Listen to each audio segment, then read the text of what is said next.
C'est une vraie question. L'innovation, elle n'est pas forcément définie.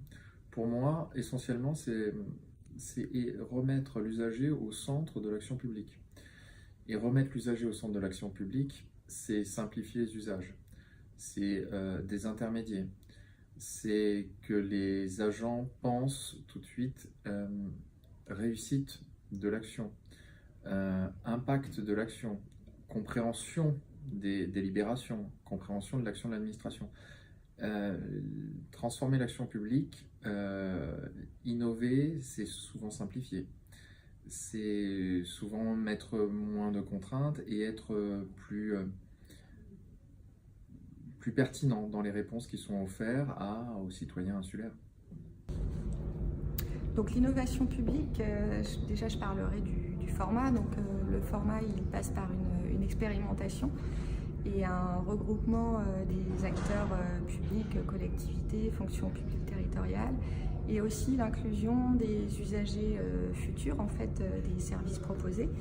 Donc le but c'est de faire un apprentissage commun et de trouver des solutions ensemble, d'accompagner et d'accélérer des projets, et ensuite de créer un service public amélioré et qui prenne en compte aussi les enjeux et les besoins actuels.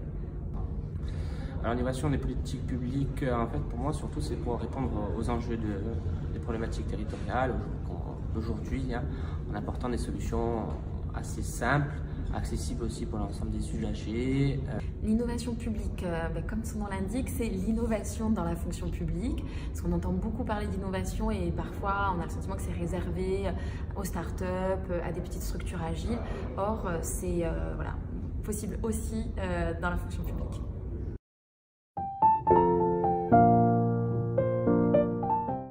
Aujourd'hui, c'était le premier atelier à Bastia. C'est malgré les contraintes météo, mais c'est aussi ça, s'adapter au territoire. C'est travailler ensemble à apprendre des nouveaux outils puisqu'on souhaite avoir une collectivité apprenante avec l'Université de Corse, avec le CNFPT. C'est que nos agents, mais pas que nos agents, les participants puissent apprendre des nouveaux outils qui fassent émerger de l'intelligence collective. Alors aujourd'hui, qu'est-ce qu'on a fait? Un peu de design, avec des cas pratiques. Donc d'abord on fait atterrir sur une méthode. Et après, deuxième temps, les prochains groupes de travail et l'université en elle-même, ce sera utiliser ces méthodes pour répondre aux défis qui nous auront été posés. Défis d'îles vertes et défis d'îles connectées. Voilà, tous ensemble, avec des outils, parce que en fait, l'intelligence collective, ça ne se décrète pas facilement. On a des facilitateurs, on a besoin de modéliser, on a besoin de faire atterrir et de proposer. Et pour proposer, il faut que ce soit un peu concret. Et ça, on le fait, il faut structurer notre pensée, et structurer notre pensée, c'est par les outils.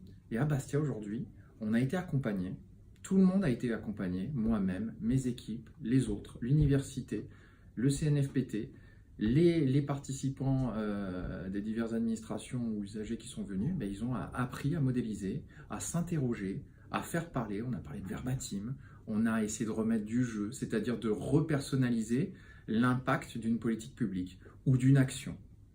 Et ça, c'est très concret. Donc, on était dans le concret aujourd'hui.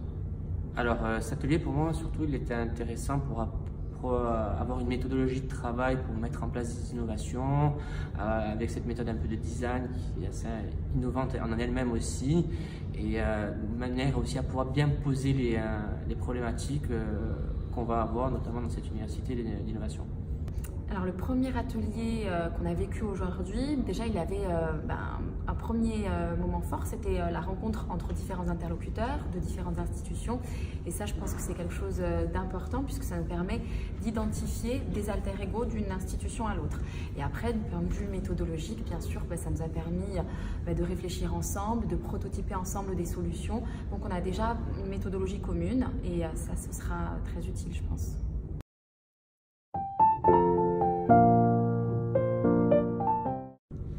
Alors concernant le design, en fait, je parlerai de design thinking puisqu'on s'inscrit vraiment dans le cadre de design thinking.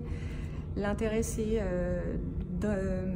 d'intégrer les utilisateurs, donc les usagers finaux, les intégrer au début en faisant de l'interview pour vraiment comprendre quelles sont les problématiques, qu'est-ce qu'il faut résoudre, et aussi les intégrer à la fin pour faire des tests des solutions, de l'amélioration, voir si les solutions sont envisageables ou pas. Donc ça, c'est, je dirais, le principal apport du design thinking. Il y a un autre apport qui me semble intéressant, c'est tout ce qui est méthodologie en fait, de conception, d'idéation, etc., qui sont des méthodologies qui sont assez performantes en termes d'accélération et puis de cadrage des solutions.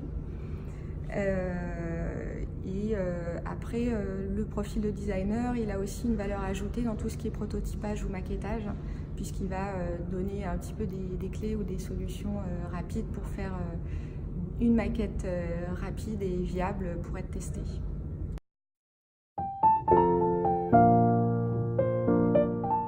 C'est nouveau en Corse.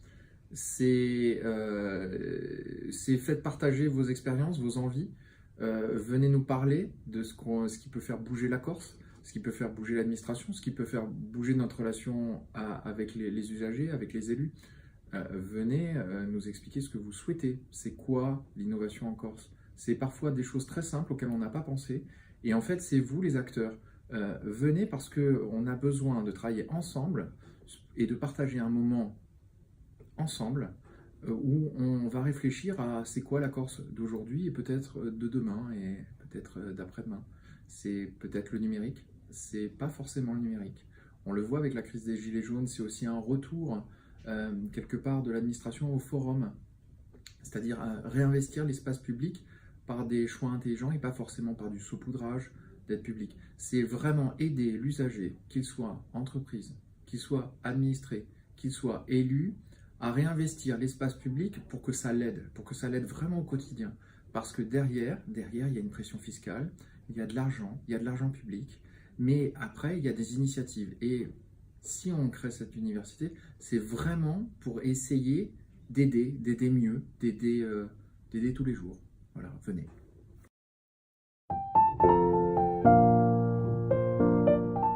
J'attends qu'on poursuive, hein. J'attends qu'on réponde autant que faire se peut à nos défis. On a 2 grandes thématiques cette année, Smart Island et Green Island. L'objectif, c'est de répondre, qu'on ait du succès, qu'il y ait des gens qui viennent, et puis qu'on ait des propositions utopiques ou plus concrètes qui arrivent et qui émergent de cette université au profit des Corses. Alors dans les prochains ateliers, j'attends énormément au niveau des différents défis qui vont être apportés, pour apporter aussi je dirais, des éléments personnels, mon expérience, mais aussi pour connaître un petit peu l'environnement de toutes les personnes qui participent et déjà essayer d'amorcer des solutions pour ces innovations et pour cette université. Maintenant, on attend un peu la suite, évidemment. Donc, à la fois le prochain atelier pour aller plus loin, du coup, sur les thématiques qu'on a commencé à voir aujourd'hui, les groupes qui se sont un peu constitués aujourd'hui. Et si j'ai bien compris, il y aura aussi une formation proprement parlée sur des rôles de facilitateurs qu'on peut avoir dans nos exercices et ensuite dans des politiques d'innovation publique. C'est-à-dire que du coup, il y a une méthodologie à mettre en œuvre avec justement des rôles très constitués. Et c'est bien si on a des petits outils, des petites astuces pour bien tenir ce rôle. On peut évidemment improviser, mais c'est quand même bien de suivre aussi quelques rails.